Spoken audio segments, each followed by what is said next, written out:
Welcome to the Echo Sportscast Spotlight interview. I'm Paul McLean. And I'm Dave Dale. Paul, please introduce our guest. Okay, so we'd like to welcome today Laura Mady, formerly Laura McKenzie. Yep. Amazing person who's involved with so much in North Bay right now, helping us do running baseball, hockey for beginners, doing all the connected sports that we have at the running out of the store that we're trying to get involved in the town. But you're talking to an amazing young individual who moved up here to play for the Nipissing Lakers in first year. First year, 2013, the inaugural team. Yep. And then, found North Bay and made it home. And now here doing all these amazing things. So a great person to talk to about the past Lakers, Junior Lakers tournament this weekend and all the stuff going on in sports. Well, there's even more. Not only an inaugural team, but with the team that after 4 years, Darren Turcotte took them to the OUA finals, right? Yep. And after that, you went for your master's in Ottawa for sports management. Correct. Yes. Right on. Yeah. Well, welcome to the studio. Thank you. Right on. First question, why? Why? Why are you here? Why did you play hockey? Why did you take sports management? What's with this? That's a loaded question, Oh, yeah. Dave. Well, so when I was looking to go to universities, I think I just wanted to do something in physical education. I always wanted to be a teacher at that point. So Nipissing was on the radar, Laurentian was on the radar, and UFT was on the radar. And I think when I came up to visit Nipissing and Darren Turcotte, I had reached out to him. He was forming his inaugural team, so looking for 26 new players. When I first came to Nipissing, it was great, like very home feel. I come from Owen Sound, which is like a very small city as well, on the water. So that was kind of a draw coming to Nipissing. And of course, Darren, we hit it off right off the bat. He's a funny guy. We're still friends to this day. Did you ever play against them in midget? You know what? I think I did one time because it was when the Ice Bolts were wearing those silly yellow outfits. They had yellow socks, yellow pants, yellow jerseys, yellow helmet. And I'm like, who are these people? There were the M&M jerseys that had the lightning bolts in the back. And I think they even had gloves that matched that year. Oh, yeah. I have photos. Yeah. And I think I remember seeing one on the ESO Cup. Like that was at my age. Like that was, it still is. Like that's amazing, amazing feat. So anyways, we sealed the deal on March break. I took physical and health education, of course. And then that was it. Came up 26 new players. I always think like I was like the bottom of the barrel. I think I was like the 25th, 26th pick. I always joke with them. And it was great. Our first year was wild, I think, to have 26 new girls at university. I don't think hockey was first on our minds a lot of the time. I think we won like maybe 5 games that year. And anyways, the next year he introduced the 48-hour rule, which I think helped us. So 48 hours to discuss anything to... No socializing. No socializing. It was honestly no drinking 48 hours before any hockey-related event. And that really improved our second season. Yeah. So how did we'll back it up even a bit more, like talk about getting started in hockey, because like for me, having my daughters play, like it was just normal, but even when you would have been starting, like it was developed, it was there, but still growing. So you had to move around a bit too for hockey. Yeah. So I have an older brother. He's 6 years older than me, and he played hockey. So I think he was kind of who I looked up to. That's why I wanted to get into hockey. We're a very hockey-related family. My brother's name is Wendell, named after Wendell Clark. Yeah. So it was kind of like in my blood, like you're going to be learning to play hockey. So, and it was great. I think I started in Tyke. I did power skating for a couple years before, then Tyke, and always in boys. And this is in Wyerton. That's where I played my minor hockey. And then I think at around like Pee-wee, I started to get serious. I was the same size. I'm like 5'5". I was 5'5" in Pee-wee. So it really helped me. I was the biggest kid on the team, which is surprising because I'm not anywhere close to the biggest kid Maria on the Domenico team. Was the biggest on her team once in a while. Exactly. There's funny photos where I'm just like huge, and I'm like, that's wild because it's not the case now. So then we moved, we didn't move, but I played for a team, Soggy Maitland. That was the AA program. I think they played out like Mildmay. This is like very farm town. So we traveled like an hour and a half to practices every week. It was quite a commitment. Thank you, Mom and Dad, because I don't know how they did that. So I played a couple of years there. I actually got cut in my Bantam AA team at the time, Bantam, and my first year midget AA team. So after my midget AA, after I got cut from there, I went to Orangeville and played for an A team. And we did really well. We won provincials that year. So I think that attracted some of the U22 teams at this time. It was PWHL when I was playing. So I played for the Barrie U22 team. And then that's kind of where Turk saw me. The U22 Barrie. Yeah, so I have been around. It was not just an easy journey for my hockey career. Well, and I think because, like you said, talking about Soggy Maitland, like that's as girls hockey has evolved and grown, like you're seeing smaller centers know that in order to compete, they just need more players in a bigger pool, which means you've got to make these bigger regional teams, and then you've got girls making that commitment. I mean, even on my daughter's U13 team, we have one girl who travels from Huntsville. So for practice games, if we're going north, like she's got that extra hour added to everything else, or we get home from a road trip and then they've still got to drive home. So it's one of those things where in order to make that work, you've got to keep drawing and you need that amazing commitment from the players. And it's really growing now in the Owen Sound area now. So they have, I think, an A team is their highest level. And I think the highest when I was there was B or C. So I think a lot of girls are more interested now so they can not have that vast area where we have to travel. And that area too is sparsely populated. Like it's a really they're a long way from towns in between. Even like to contrast it to the boys, the AAA program is the Grey Bruce Highlanders, and I can remember that was where in Collingwood we had to try out for our AAA. And I mean, I wouldn't have been on that team, but I went with a couple guys that could have made it, but the commitment was you were practicing and they would pick these sort of small towns and rinks that they could have, but it would have been like an hour 45 minutes just to get to different practice sites. So it's hard, and it's a very regionalized team. And if it wasn't for the parents doing what they're willing to do, you wouldn't be able to have these teams. Yeah, it's worse than up in Northern Ontario then, really. That's kind of, I think we talk about it when we look at stuff like, Sudbury is trying to get a U22 team. And for people that don't know, U22, like you said, formerly was called the PWHL.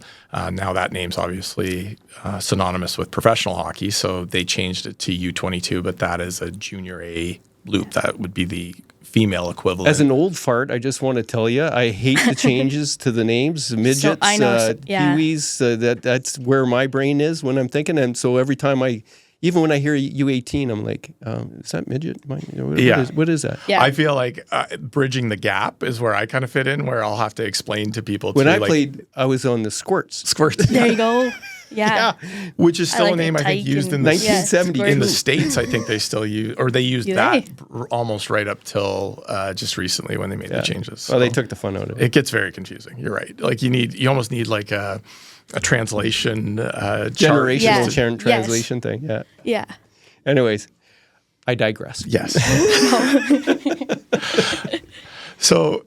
And then when you settled into North Bay, another job that I left off was your work at the curling club, or the Granite Club, I guess, and doing stuff with tennis as well. So you've been well-versed in North Bay sports in a very short period of time. Yeah. So what do you think of our sports world here? Oh, it's great. Like just the camaraderie is amazing. Like we go to a lot of sporting events like soccer, basketball, hockey, and like it's always well attended and people are so passionate about it. It's something that we really enjoy to see. I can't really compare. I think most places are very sports oriented too, but I think North Bay has a special little pocket for sports. Your husband's involved with sports too. Yep. So my husband Caleb, he is a professor at Canada College in sport and strength conditioning, and he's also the sport and strength conditioning coach for the battalion. So we're very well versed in the sports world. Always busy. Tonight we have troops game, my curling game, my hockey game. Like it's just sports nonstop. It's nonstop. Yeah. When are you going to contribute some little tykes? Oh my gosh, Dave. This is bad news. No comment. No comment. It's coming. It's coming. Yeah, sure. Yeah. No, it's good. You got to raise some little text so you can understand how frustrating sports is for parents, right? Well, I think you're getting to deal a lot of it too right now. I mean, switching over to your role and everything that you've been doing with, right now, beginners, that just got started, and taking that over, you've been doing an amazing job with it. And it's a full, talk about what kind of, I've got to get you some video too of what the craziness on the ice. So we have 120 hockey for beginner players aged 3 to 8. So we have them on the ice in 3 different groups for 35 minutes, twice a week, every Tuesday night and Saturday morning at 7 a.m. And I think we're only maybe 3 weeks in. And the very first session, they couldn't even stand up. And I'm like, oh my goodness, what have I got myself into? This is, I gotta have a broken back by the end of this. But anyways, now almost all of them can stand on their own. Bend your knees when you're picking them up. Yeah, and they're having a lot of fun. So we have some great volunteer coaches that we couldn't do it without them, as well as the parents are allowed to come out and help their child too, which is awesome. How much does it cost now for hockey for beginners? That program is $275 for 30 ice sessions from October to March. So I think it breaks down to, I don't even know how much, It's and then within that, there's a $50 gift card towards equipment. That includes their jersey, which is generously donated by Tim Hortons. So we have a jersey and socks. So they've got about half the cost of each practice is French fries. Yeah. Exactly. And then we'll do a wrap up at the end with last year was our first crack at it, and we did sort of a jamboree day where it was at the gardens, and Adam Dennis and the battalion really stepped up. So they had the tank set up so the kids could skate out on the ice with it. Unfortunately, the troops were on the road that weekend, so we couldn't have had any of their players, but they still arranged dressing room tours for the kids. Tim Hortons had, more hot chocolate and Timbits than you could possibly imagine, which was a big hit. I know Ultimate Sports Cards gave us a bunch of cards to give out to kids. So it was a really fun day. Got a ton of compliments from it. Lots of excited kids to get to be on the big ice and stuff. So it was a lot of fun. Indoctrinating them into the hockey culture. Yeah. And we do have the troops come out every Tuesday, and players from the Nipissing men's Lakers hockey team come out every Tuesday too. And the kids love that. They get their autographs, and they're always skating around them. And so, they're pictures afterwards. Well, you guys used to do that as Lakers too, right? Yes, of course. We're always a big community give back. Yeah, and what's that feel like as a player to be able to Is it a chore to? No, never a chore. We always enjoyed it. I think our favorite one always was going out with the North Stars. We did that I think twice a year, and we played a game against them, a scrimmage, and that was so fun. A friend of mine coaches North Stars, Dave Nadeau. Yeah. Yes. So that was always a highlight for us. We enjoyed that. We did the Santa Claus parade. That was fun. We did the trick-or-treating at the fire hall. It was never felt like a chore for us, at least for me. I can't speak for my entire team, but well, I've seen it with all the different age groups and different teams, and I've never seen anybody grumpy showing up for something like that. It's almost like it's like a bonus. You don't have to take things too serious. Yeah, and I think, I know our stores played exhibition games. We like to do that with the North Stars as well. And early on when that program got started, and before I had kids, I was going out and helping too. And I think no matter what has gone on in your day, when you get on the ice, and whether it's the kids or the North Stars and the excitement that they have, it's impossible not to, pick up on that. And if you came in having a bad day, you definitely leave feeling a lot better. Mm-hmm. You also coached with the U18s for a while too, so immediately giving back as soon as you were done. Yes, I started, I think, 5 years ago. So I had 4 years of coaching the U18 AA's. It's when I moved back here after Ottawa, and I just wanted to give back. I think growing up when I played, we always had volunteer dad coaches. Great, awesome, but it's a little different when you have a younger female coach to kind of look up to. You can relate more with them. So that's kind of what I wanted to provide the girls, and I think it was well received. It's just a lot of traveling away. Paul knows it's too much. It was a lot, so took a break this year. But it was always a good time. So on that note, like was that a thing for you, or was it mostly just the dads? Like, were there female role models that you had growing up to see it, or it was you guys were basically charting your own path? Yeah, I think the first female coach I had was when I played Barrie U22, and she only was there for 1 year. But other than that, we always had volunteer dads. Actually, I shouldn't say that. In Soggy Maitland, we had a non-parent dad. Yeah. I think. Does it make a difference for you as a player to have a non-parent dad on the bench rather than a parent dad? Or a parent, yeah, there's definitely a difference, but I don't know. No. Negligible difference? Like, either way, like the coaches come with their own baggage and they're good or they're bad.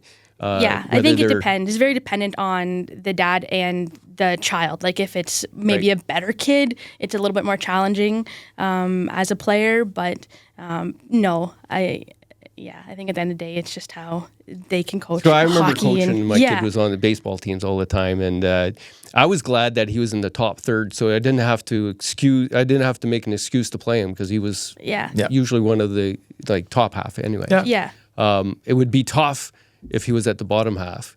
Yeah. Because then I would be dealing with him sitting on the bench. That would have been hard. It is. Like, I find that line, because we'll hear it lots. I'd heard it lots in the store before I got my own kids into it, and it's still a thing about the idea of, non-parent coaches, which it's amazing that they're willing to give back and the time that they'll put in. But then when you have the parent that's there, that can become a cost, though, because you're that adds onto the team of, you're going to pay for their, hotels and some meals and stuff, expenses. And it's, moving towards the fact that it is such a commitment that now there's, little bits of honorariums or sort of payments towards it, which it becomes professional. It is, and definitely in the GTA and bigger centers, it's massive how professional it is. Yeah, you rarely have a parents coach down south. And then, especially at the U18 level, like at the younger level, of course, but like U15, U18, you get to that age where they just need to be in the stands at that point. Yeah. Because as a parent on the bench with my kids too, like, it provides these interesting sort of scenarios where, you sometimes don't want to you don't want to be perceived that you're playing your kid too much. So sometimes you actually you get punished. You can for being a kid, being your kid. Yeah. And I've had those moments too where I've maybe said something to one of my kids or been heated, and it's like you talk to them after and say, I did it, and I'm sorry because I couldn't say what I wanted to say to the whole team or whatever, so I took it out on you, and I know that now. But I also think about parent coaches like, Mike Stockfish always comes to mind, and what he did with that group of kids. Mm-hmm. So to preclude him from coaching because he was a parent, all of those kids would have suffered. So how do you weigh that? Is it, I think it was probably the hardest on Jack, his son, for having to be, Mike's son on the team, because I think Mike was really hard on him. In that same reason that I just said, sometimes you just, you maybe are a little bit harder on your own child, but there's always a price. To pay for no matter what. It's just a different price. And lots of critics, always lots of critics. So full disclosure, you're actually employed by this gentleman. Yes, full disclosure. So tell me about your job there. No, it's good. I think I've been there since January. Yes. Yeah. Yep. And we've been rocking and rolling. We got North Bay baseball up and running this summer. Yep. Hockey for beginners going. Connected Sports is coming along. Yeah. Are you involved with the wiffle ball? Yes, I am. Yeah. So let's plug the wiffle ball coming up. Absolutely. So it starts in a couple of weeks. November 24th is the first day. For all ages, 7U all the way up to 18U. No baseball, softball experience required. Anybody can come. You don't need any equipment. Just indoor shoes. That's all you need. It's every Sunday from 5 to 6:30. You play a couple games, and Cool. $150 to get a T-shirt. Yep. Wiffle ball's big in the States, eh? Like, it's huge. Right? I've never seen it. I'm really excited to. Oh, no? No, well, not live. Yeah. Okay, well, I got to tell you a story because wiffle ball was a big thing. I lived in Pittsburgh, and I was in grade 6 in 1976. Okay. And we had backyards, like you see it on YouTube now. Yep. We had backyards back like that in 1976. And wiffle ball was huge. Yeah, little tiny field of dreams. And nobody, there was no parents involved. Like it was always one parent that was involved. Yeah, of course. It was his backyard, yeah. right? But we had those type of fields, and it was we played wiffle ball at the drop of a hat all the time. Yeah, we're excited to see it. I mean, it is definitely a moving target right now because even just depending on the ages of all the kids that sign up, that'll be how we sort of divide them up into teams. But the hope is that we can probably have teams that will play 3 wiffle ball games a night, and that'll give them a chance to sort of play everybody. And I think we're going to do it where maybe halfway through the season, we'll have like a little mini playoff or something like that, and then we can start over too, especially if we it's a great hand-eye team. Game, right? Yeah. And I like it when the bigger, stronger kids can't get it because it's all those hands too hard, right? That's awesome. Right? And it's you have to find that right amount of effort and sort of just loose to hit that thing. Right? Well, and I'm really looking forward to it. I know like my son's U9 team has had a lot of kids sign up already, and they're excited. And is there still spots? Yep, there's still spots. Okay. Go to northbaybaseball.ca. Right. Yeah. Northbaybaseball.ca. So we just we introduced it last week to all of the baseball kids that we had, but now you're going to see a press release out that I think was in the Nugget, and Beta Day will put it out. So as we get a little bit more, and I'm sure people have questions, and like I said, we are trying to figure things out a little bit as we go, but we want to take advantage of this amazing opportunity with how much it costs, you say? $150. Yeah. And how many games, sessions? It's 8 weeks of league play, but 3 games per night. Yeah. Plus a T-shirt. Yeah. Well, that's cool. Like you wouldn't be able to play that outside here at this time of year. No, not in the winter. Yeah, you'd be cracking bats, cracking balls. It's a little bit chilly. Yeah. So when's the Nerf football league start? Because that's what we used to do too. We used to go onto the golf course all the time where I lived. So we also talked about for the younger kids, even having a bit of a plan of soccer baseball was the other one too that's cool. We'll look at. And again, like that would be something that we're prepared. Like if we have a young division of wiffle ball and it's maybe not going exactly as we hoped, soccer baseball is always kind of like a little bit of backup way to make it accessible for the kids. Regardless of what their skill level is, that's something that people can do, and it just helps them to develop that understanding of how the game works. And we just want to provide. I'm looking forward to it. Yeah, provide some activity and winter programming for those kids. We've got baseball kids that don't play hockey, and just kids whether they play baseball or not. But if you're looking for an activity to do something on that Sunday night, wiffle ball is good for any sport. The hand-eye is all about it, and because the ball's going in sort of air pockets. It's hard to catch, hard to throw, and it just changes things up. It'll be fun to see too, because I know safer. In the past from being in domes too, they do some funny things because of the way the air circulation to keep it up. So I'm interested to see what that ball does. Yeah, that'll be cool. In there. I can remember at Laurier they had an old rink, and they used it for intramurals, and it was rink from the 30s or something, but the roof fell down at some point, but they put a bubble over it. So it was vacuum sealed, just like Canador is. And I can remember being in the net in the one end and a play happening in the far end, or like a scrut, something after the whistle in front of their net, and hearing everything. Like it echoed all the way back to me in the far end. So it was very weird how that would happen. And I bet there's going to be some fun little airflow stuff in there with that wiffle ball. Okay, cool. We're going to wrap up soon. Yep. Any last questions? Well, the only other thing to add to wiffle ball too is we've also put out so Tuesday and Thursday skills is an option as well. So we're going to have working with Jacob Brown, and he's kind of assembling a group of coaches that are going to be there. So that's another thing that kids can sign up for, again, from U7 to U18. I think maybe even U7 to U18. And so we'll be doing that. Kids can sign up for both Tuesday and Thursday sessions, or knowing that their schedules won't always work that way, we did offer Tuesday as on its own or Thursday on its own. So that same sort of time frame, I think like 9 weeks, they're 2-hour sessions. So you could sign up for just one day and it's $300 if it's the Tuesday or the Thursday, or if you sign up for both, it's $500. So you save $100 in that. I know, lots of stuff going on. I know. Lots of details. Go to the website if you want more. Go to the website. Yeah, go to the website. Anything else you'd like to say about your career, North Bay, Nipissing? This is your chance to get it out there. Nothing specific. I mean, we never thought North Bay was going to be a home. When I was living in Ottawa, we for sure thought we were going to be living in... Where's your beau from? So he's originally from Brampton, but he moved here when he was in grade 8. So his parents are here. Oh, okay. So that's kind of nice as well. Which high school did he go to? Whitfield. Oh, okay. He did Whitfield. Yeah. So, anyways, we're glad to be in North Bay. It is home now. My parents are just in Owen Sound, so 4 hours away. Nothing too wild. Mm-hmm. But yeah. I have nothing to say about North Bay. It's great. Yeah. Well, glad to have you here in the Gateway City.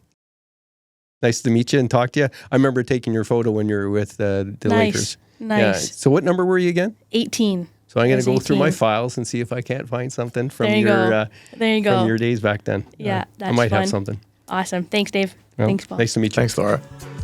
Well, another Echo, a Sportscast Spotlight interview, right? I'm Paul McLean. And I'm Dave Dale. Please like, share, and comment, and be nice. It helps the algorithm.